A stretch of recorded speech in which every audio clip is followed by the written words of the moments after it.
اللہ اکبر اللہ۔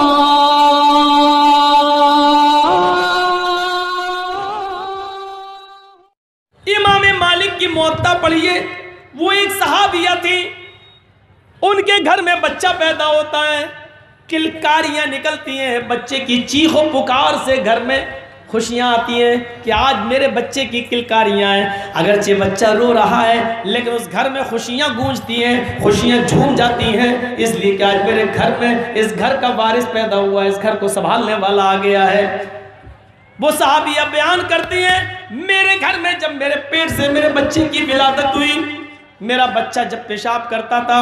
بستر پر لیٹا رہتا تھا اور پیشاب کرتا تھا، تو میں پانی کا برتن لا کر اپنے بچے کی شرمگاہ پہ ڈال دیا کرتی تھی، اپنے بچے کی شرمگاہ پر اس پانی کو میں ڈال دیا کرتی تھی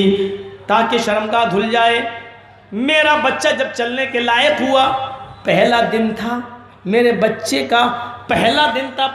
چلنے کے لیے، پہلا دن تھا جب وہ چلنے لگا، اس کا پہلا دن تھا۔ میرے بچے کو جب پیشاب لگا تو پہلے ہی دن اپنے ہاتھ سے وہ برتن پکڑتا ہے مٹی کا اور اٹھاتا ہے، اور جہاں اس کو پانی ملتا ہے اس نے پانی ایسے ہی بھر لیا اس برتن میں، اور برتن لے کر وہ پیشاب کرنے کے لیے جانے لگا۔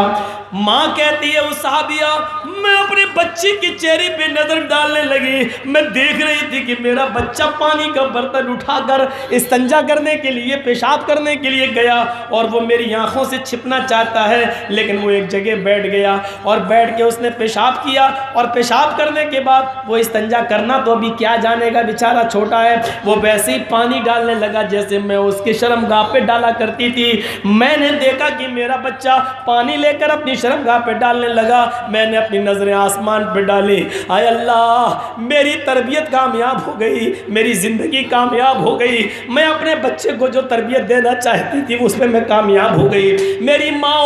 کون سی تربیت تم نے اپنے بچوں کو دی ہے؟ انہی میں سے بہت سے بی اور ایم اے والے ہوں گے، بی کام پڑھنے والے ہوں گے اور بی ایس سی کرنے والے ہوں گے، لیکن چست پینٹ اور جینز پہن کر پینٹ کی چین کھول کر آج بھی نالیوں میں کتوں سے اور گدھوں سے بری طرح پیشاب کرنے والی نسل آج ہمارے جلسوں میں مولوی جرجیز کا جلسہ سننے کے لیے آئی ہے۔ میری قوم کی ماں، میری قوم کی بیٹیوں، تم نے کون سی تربیت اپنے بچوں کو دی ہے کہ بی اور ایم اے کرنے کے بعد بھی کھڑے ہو کر پیشاب کرتی ہوئی نظر آتی ہے؟ کتے کو پھر بھی تہذیب ہوتی ہے کہ ایک پیر اٹھا لیتا ہے کہ پیشاب کی چھینٹیں نہ آئیں، لیکن یہ کتوں سے بدتر قوم، یہ کتوں سے بدتر یہ انسانیت جو کتوں سے زیادہ جہالت میں بربریت میں شکار ہو چکی ہے کہ وہ دونوں پیر زمین پر رکھ کے پیشاب کی دھار نالی پہ مارتی ہے کہ اس کے چھینٹیں اس کے کپڑوں پہ آتی ہے۔ کون سی تربیت؟ تم اپنی زندگی کو کامیاب زندگی کیسے کہہ سکتی ہو؟ تم اپنی زندگی کو کامیاب زندگی کا تمغہ کیسے پہنا سکتی ہو؟ میری ماں تمہاری تربیت میں کون سی کمی رہ گئی؟ ایک نیپولین اکثر کہا کرتا تھا کہ مدرس لیپ از فرسٹ کالج فار چلڈرن، ماں کی گود یہ بچے کا پہلا مدرسہ ہوتی ہے۔ بچہ ماں کی گود سے جو تربیت لے کر نکلتا ہے وہ بڑی بڑی یونیورسٹیوں میں نہیں پا سکتا ہے۔ یہ ماں کہتی ہے کہ میں نے اپنے بچے کو دیکھا، وہ پانی کا برتن لے کر گیا، پیشاب کیا اور پانی اپنی شرمگاہ پہ ڈالا، میں نے نظریں آسمان پہ ڈالی کہ اللہ میں کامیاب ہو گئی، میں جو تربیت دینا چاہتی تھی اپنی اولاد کو، میری تربیت پر میری اولاد چلی، میرے کلیجے کو ٹھنڈک پہنچی۔ یہ تربیت اس بچے کے جنم دن پر کیک کاٹنے سے لاکھ گنا بہتر ہے، کیونکہ یہ ماں جانتی ہے کہ جب میں مر جاؤں گی تو میری تربیت سے یہ بچہ جب بڑا ہوگا تو میرے لیے دعا کرے گا، رب اغفر لی ولوالدی